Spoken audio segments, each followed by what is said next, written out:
so Ghana de Shimama Yamamunina aha eba TV XYZ so and watching no Power 97.9 FM Radio XYZ 93.1 so Ebraso and Semahodua Edia him Yamaimu and Masia Dradabaso se Power e wiaprem to breakasi boya wenu eye Power weekend news Shonko kra ena yede ebesum wana e kamse kasi boy e 12 danke siemu e won kramantami emo osu number 37 Abrabese Street so and watching no e 12 pete yafre stations ahudon emo e tu betie bi e wo Volta Power 94.1 Global FM so ho Sharp FM water crackdown shoma 92.1 Krankwanta Boem FM wajia sekan Jinyame 107.7 Sampa nananum 92.5 our for Gosto Western Radio Elembeleke FM wakbazangligi FM obole Rich FM asinfo so high radio bechem Oti radio so dam by Wimpan Sampa with FM Pussy Gabuno FM so nyane Sunset Radio phone so kramunyansa po FM womo shama enwechinu borum atom local FM asase transema elembela wamusu ekrom Vinci Radio enini TV dunkwana fen aposi theater FM Virginia Daisy Radio Italy Adamfopa Radio UK OPD Radio so UK Loud Silence TV wasomu USA online Radio SM online tune in Power 97.9 FM My XYZonline.com so no ya crunchen sam nyina go horma ubetimi aboramo na wako kan be YouTube no XYZ Broadcasting Limited Multi TV Dig Boss no Power FM and a bio Radio XYZ and watch no information centers ni dia onbebro otwe hunwi enadwai wo mo abiemu a woto kase boy epetie and somewhere they be som wo no de dimu akotini bi ene se Ghana mampanyi His Excellency John Dramani Mahama se galamse kuono abainu egusu ekrani mudiemu nemo budget kese pa ena wasi yenya na yetimi edikutia sa ohawuya emene yen ewo mai emosanso ene kuo bia womo yefakfo magudie to a womo abini womo pa womo so esrese abaimwa sane beya companies ahodo a womo tufu magudie kwan papa so no obetimi ata wonumachi ewo kwan bebre eso sanso yebebo remo na yakopiemu nsema hudo emu asunafo nof mrashebedwani woto na monwa sabre no wo hwese emputunyuma hudo bia abandadane tu na jejemu no obetimi aboa na wato aso ede amaye mrashebedwani a wojama de hye ya wo mo ahutu senya wese wono so nei wabonan no manfo akoka bomu a edisuafo a wakogentete no wonto aso suku no wakoso masne wo kwan bi eso sanso na de hye bia wonam kwan bone so echire nkwadade wo mkoye adwuma bia ensem frade fense child trafficking no empanifo ebo hu dawro se eyade a emwa kra ensem no dia foforo bi eka wem ho na wiai mabone bede de beso se prem to broadcast ebo Power 97.9 FM Radio XYZ so na bionso TV XYZ so medin da chema akosia oforiwa amanfo afi Ghana de shima yenye bre ensem ni nkyere mo memfa ensom Yashasi de Afri Ghana mampanyi His Excellency John Dramani Mahama kache enrada woni civil society organizations ahodo ewo memo edi ehyiamu etoato adwene ne nyina kwan ya ye befa so no my Ghana illegal mining galamse ya emene yen ewo memo no ye betimi akon atia ene mpanifo ahodo mu di ehyiamu no adwenkyere bebrenu a na wom ede ba ye omampanyi so kasa ye ede nsema ahodo no etudwa na ne nsenka ye emu no ene wode atudwa wo kyese aban gusu a wokutia galamse na toda ya na binim ebo no mampanyi sobo ya omo kyese oba ye galamse yi wontimi nko ase wayi na ni afri ho state of emergency crop on declare no ase mampanyi twetwe ne nan ase ewo ho ena mampanyi kyese wono de sobo ahodo bia nipa bi di bo ni nyina na yade bia ya na ehye ni nkran womo nkoso anka sanse wose de o twasado onim se na chiache nti womo nsam womo ka no eye ebo aban ne pa ewo kwan bebre so enu achi no wo kyese budget ya ye benya ne de akuatia galamse wo memnu so yade a hu hia wasa ban so etwe nani ehwe mampanyin nsem wo de tudwa no ebinie. The forest guards don't have the capacity to defend the reserves against the illegal miners. And so lessons learned were that in the next wave, with the formation of NIMOS, we must feed them, we must provide them with fuel, we must give them vehicles and all the logistics they need to be able to do that. And so that links up with Franklin's question about budget. We need a substantially bigger budget than we have currently to be able to win this war. Happily, budget hearings have started. The budget for next year is going to be presented to Parliament, and my expectation is that the Minister of Finance will give a much bigger allocation to this fight against galamsey. Way a Ghana man penny His Excellency John Dramani Mahama and Ayatini Ken and watchino and watch us say 1 year water from a good year quan bonnesso na toda a ya now more chen and Ayachil woman was here working pins a wood one penny for cuckoo damwa a bimuya bamum penny for one more chira water from a good year quan bonnesso was a south na a brasso semra anyone mu eddy. I like that somebody raised that. What are we doing to the kingpins? Because most of those 1,400 who have been arrested are young youth who are looking for something to be able to look after themselves. And we'll prosecute them, we'll imprison them. But those who run those operations are the ones that we must be arresting and imprisoning, not these little boys. And so we need to change our strategy. We can arrest the boys and all that. We'll catch these boys and we'll feed them for 5 years, look after them for 5 years, and discharge them. But like I'm saying, maybe we can look rather for the kingpins and deal with them in a major way so that we are able to get something on this whole thing. Ghana man penny His Excellency John Dramani Mahama ena yatene nkene fafuma gudie tuo kwamboni ahodo bi ekosto no ena mining companies ahodo bi wo memo omdo mu crack to mikrata na wodu onjuma ewo kwan papa so sabrei wo mo asode a wo mo sraban ne se mining companies ahodo a wo mo die fuma gudie tuo no kwan paso wo mo tu o man emu no aban ne hwe se wo beta wo machi wo mo kire mu etoda eya na wo tenetere wonsa wo so se illegal mining ye ekoso no ya na yede wo mu efrafra no mo chese enye nokre eno na nam so ma pani kwanhwefo ya wono eneda Cack Rob Mining Company Limited ano Owura Charles Agbedefia breya no woni yensem troni nanapia nanakwasi apia edi nkomo no eno wode atudwa chese braso se aban no etai safo ni nyina echi muma responsible miners job security say maybe support you who ye correct na me I'll not mix you with the illegal miners so that I'll protect you to do your responsible mining. For the illegal miners to come and see, say, okay, who you responsible mining, I'll allow you to work. But who coffee, so that the rest will learn from us. Because mine have or traffic. You come and learn your job and do it well. On to me fast car come out, be say, oh, my yet my own they'll use that money to do responsible mining. We dug a borehole, mechanize it like with the poly tank and all those things. We started the toilet project. Now that the MC said we should start with pack and go, we'll leave the toilet project like that. Enti wey eye Charles Agbedefia na deshmama yate nenkene no achinu orabia wono uboramu ewo tanonof mansinu emu a wodi mu akotene pa mabunu no wono ne pani a woda wo mu ano Alhassan Shela ya wono so kire se sa mining company a ye ka ho asem omo ba empotamu ho no omo beboa bebre afa mabuna dwumamte ebra so sempanifo eta won mu echi omo ba beboa youth asan se omo amakwa omo bo mu di kan any youth no kasai as a youth leader me da omo no ama o kire mwa bebre o de beboa youth na oba ezo so no less than 2 months I shall say adwuma se a mentimi check mpo no wa fa nipa over 150 youth nko a ema wo mema wo binumu ye nurse binumu ye security binumu worker as a omo ye adwuma na bibia ekoso kama ye ba so ye hwe adwuma a wo ye na hote ensuo yi eseye a ye community ne ye ne ho be kire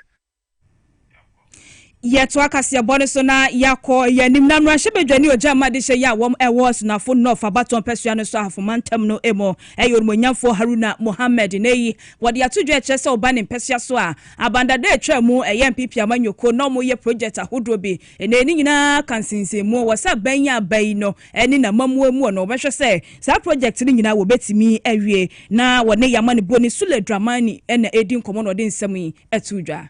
Iwa mama ade o de free ase no so we share budget ye 2025 budget a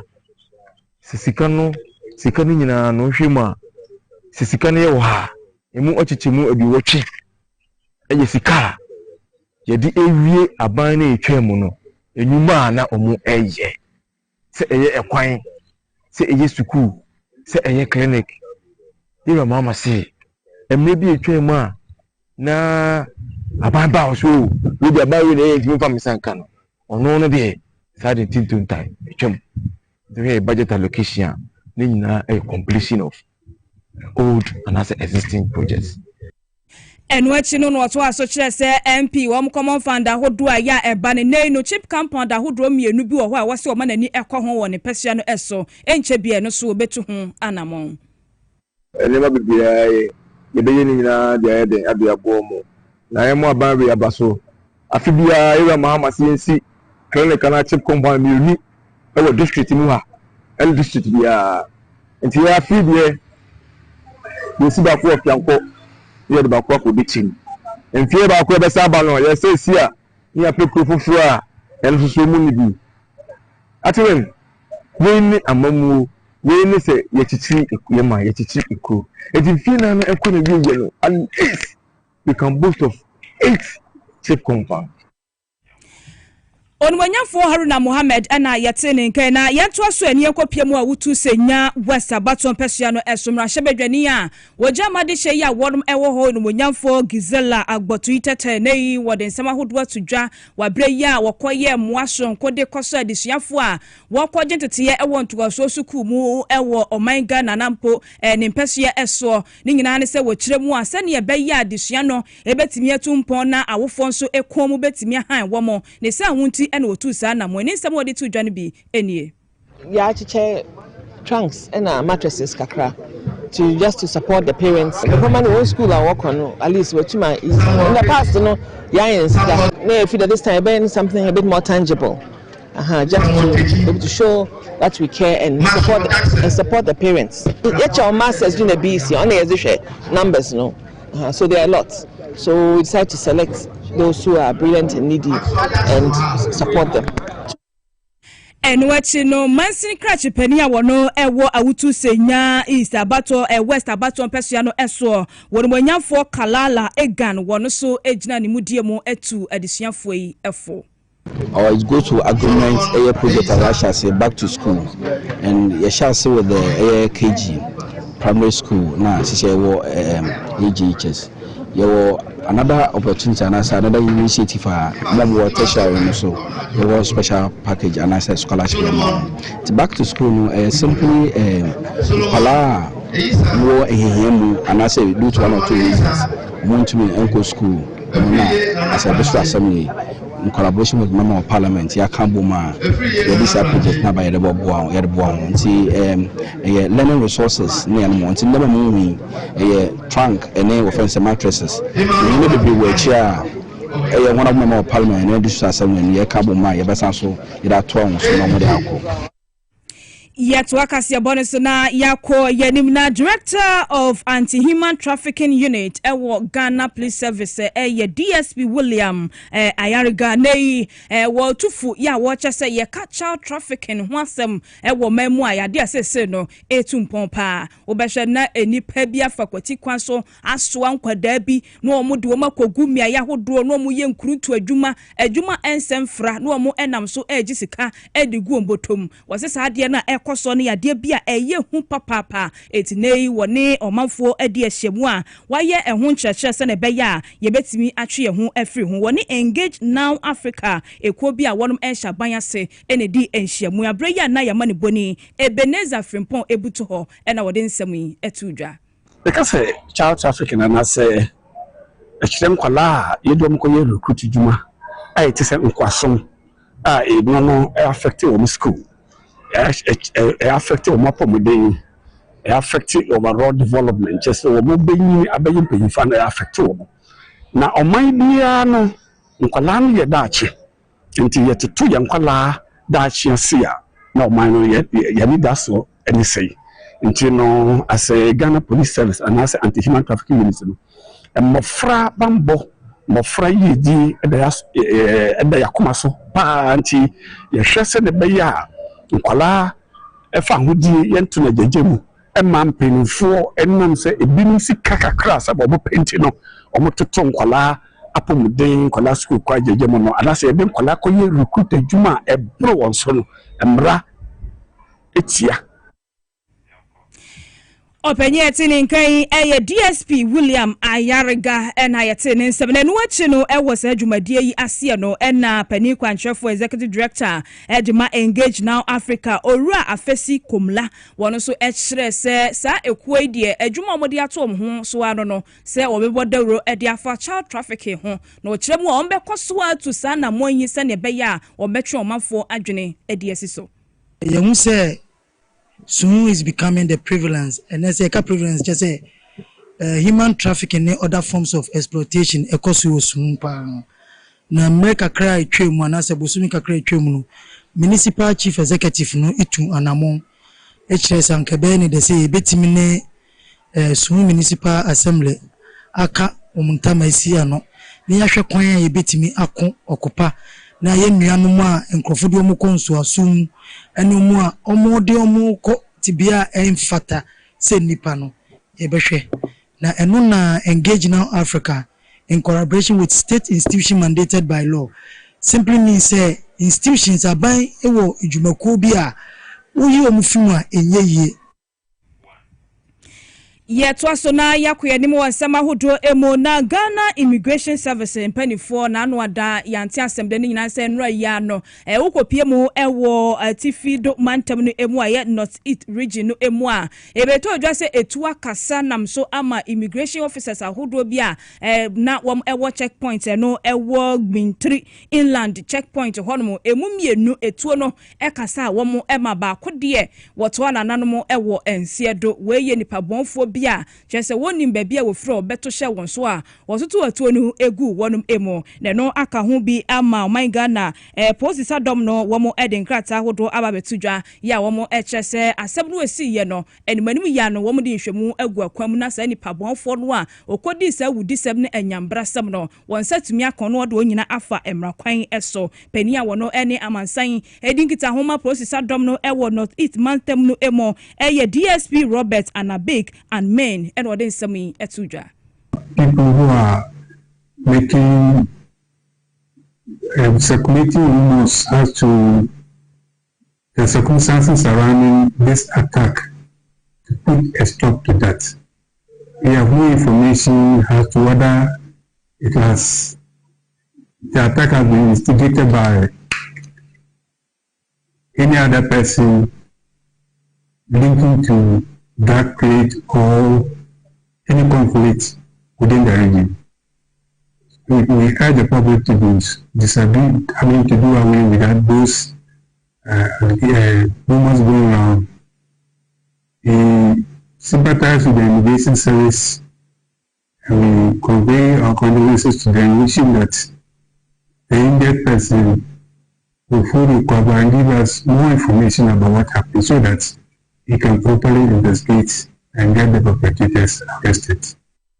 Openye tini nkai DSP Robert Anabek and men ena wiate nincheche mu ya ochese woni okodi sa nyambra sam no wonhwehwe mu gusu egu akwamu a wohwese won sabetimi aso wonmo epachi na wode wonyina afa emrakwan eso yemra enkramantami emuna yenkopie mu ewo Ga South Mansinu emuna Ga South Mansino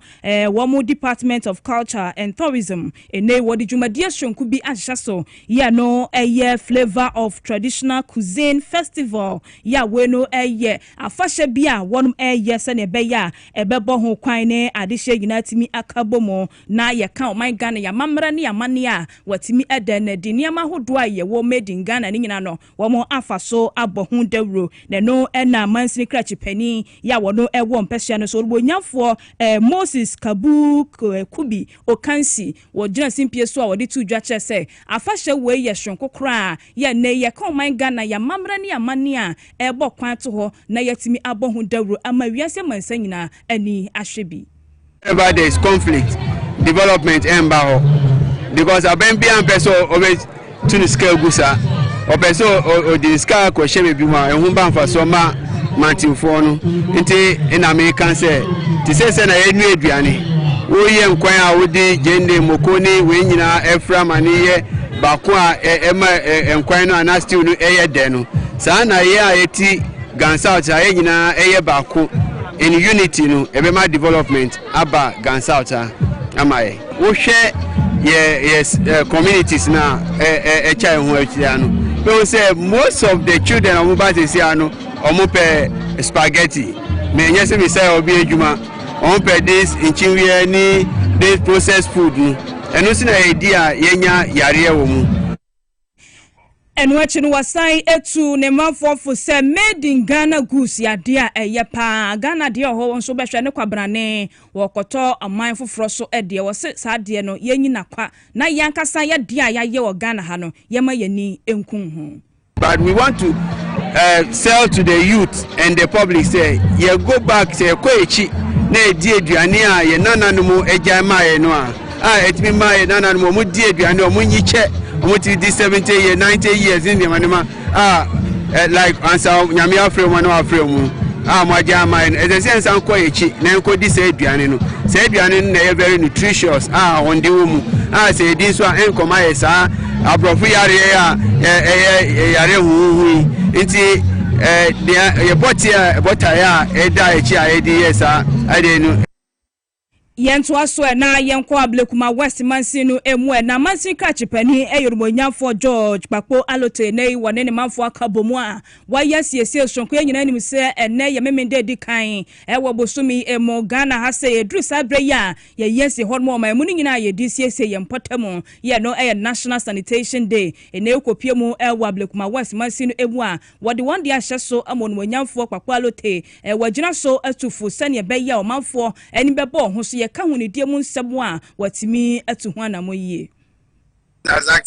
the nation to use every first Saturday in the month as the sanitation day. So we are here to make sure that we keep the environment clean. Basically, today is National Sanitation Day. We are all getting involved in making sure that our environment is very clean for healthy life. Giving the assemblyman that charge and the unit committee members to make sure, we can't clear all the debris today. The work is a bit huge. And so what we are doing is that today we are taking care of what we can take care of. During the week, we also ask the assemblyman to organize other people to make sure that the rest of the work is done during the week. So we are sure today, during the week, and possibly the next sanitation day, we wouldn't have much work to do, but it's our responsibility to make sure that our environment is clean. And watching was side to us so HSS structures a hodua a CC mia year hodu and send for turning in no and chair over her say, obeying in a free ho. Basically, we are asking the people to move. If they don't move them, we have a big charge at a particular place. So once we move all this shop, all this image, we move them to our yard. And if they don't come for it within a month or two, we either sell them as scraps or find a useful thing to do with them. They put it there without asking for any authority. They put it in their own accord. So there's no need to compensate anybody. In fact, they should rather compensate the assembly for removing the unauthorized practice. So if they're hearing me, we will move them and they will pay compensation. We don't have to pay any compensation. Ne krakramo no ablekuma West Mrashebedwani wonmonyam for Reverend Kwaku Ado enso ediafutuei etwato. Sanitation is a thing that we cannot underplay. You've seen how the gutters are choked. You've seen how the carpets covering the gutters as we take some of the break. So it's a major problem. But then you ask yourself, how did we get there? It is the citizenry and you to fill into the gutters. Into one, we need to educate them to be more conscious of their surroundings or their environment. There are shops, people selling cocoa, selling things right on top of that gutter. And the way to tackle it is one, to educate. And then the sanitation month, maybe it's a national agenda, but as a community and as a district, during the week, we will get other people. Yeko ayawaso central na pani a wono ena ye mansin krachi pani e wo honom odmonyamfo Rudolph Collingwood Williams wono so fa hunidie mu nsem ya no wone adwadifo ye wo mo e wone pesa so e de ahyiamu a watu onfo sane be ye adwadifo e betimi adi wo hu eni taxpayers and our ratepayers and our business community or circle tiptoeing any Dubai enclave any omo be meeting concerning your projects any increments in the tax payments adjustments yentumi enfam bebu omususa o say no mususu na ya adwinkro e ba no sa oba na obejije otu na is easy because yeti asem omuso omuti ase na eja yedi edijuma. It's about the discussion to engage the business community na ebeboa ama your taxes any development our community and our business lecture area na akoso na the sanitation issues also eto omoni enwachi no uboremu ewo mansi no emu apani a eto agege no esi ne sre so eye madam Barikisu wono so de afutu ekoma omanfo no se ehu behia sabre bia no obetimi atua wono mo eto. We have revenue collectors that we use GCRs to take. Without the GCR or without the bill, we serve them bill first. Without the bill, you are not supposed to pay. Because before you pay, you have to get your bill, you have to get a GCR, that's the receipt. When you pay, we issue you a receipt. So we have revenue commissioners, and then the assembly itself is having revenue collectors. So they are mandated to collect. Even though I'm a budget analyst, I always do the fee fixing, the bills rating, but per the law, I'm not supposed to take cash. Yet also na yakopiemu ewo seshi so mansinu emunene mansinu wani Ghana Tourism Authority akontuma bachimu a wapa seshi so Koko City experience hontoma ya wache se enche bia November bosumi ya ibesimu eno wadi se adwumadie yi eba be hye so wache se ya fa hyehonko a wo ba bedi eba bo kwanya to ho ama de hia wakobo ho adwa wa mahodo so nyina no wono matwe woni abehwe seshi so na mansi krachipani odmonyamfo Dominic Jesse and in some traffic in common wa breya na dwumadie no ekoso. It is the moment for us to replant and rehabilitate our old and diseased farms, to introduce new and improved seedlings,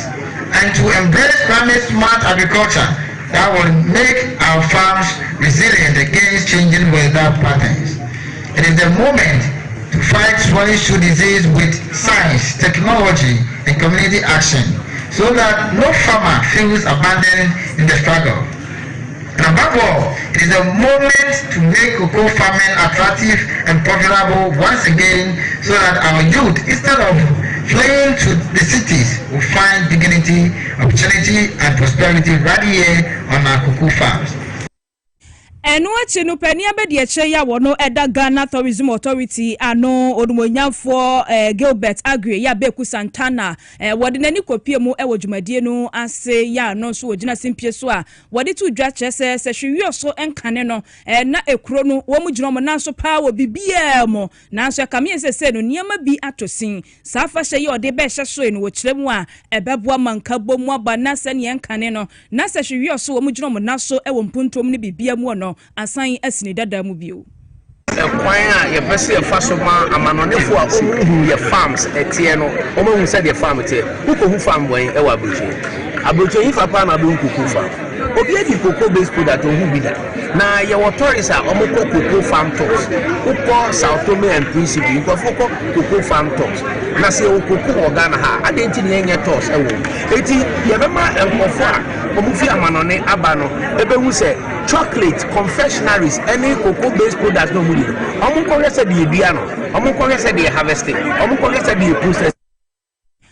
yentua prem to breakfast ye bone so na yenko yanim tanon of mansinu emo ena ye kwa kopie na mansi crash pani eyo no nyafo pious opoku ene wodi asoko bofom ya ye ka boho sa hodo eni mpuntunma hodo bia wo ba be hyaseasie ede amane manfo nam so mo manfo yi wo mo abona baso pa no mo nyafo pious ede nsam to dwa chess he aban eni so de hunu ne se obeboa ama mansinu atimi atumpon ka che contractor se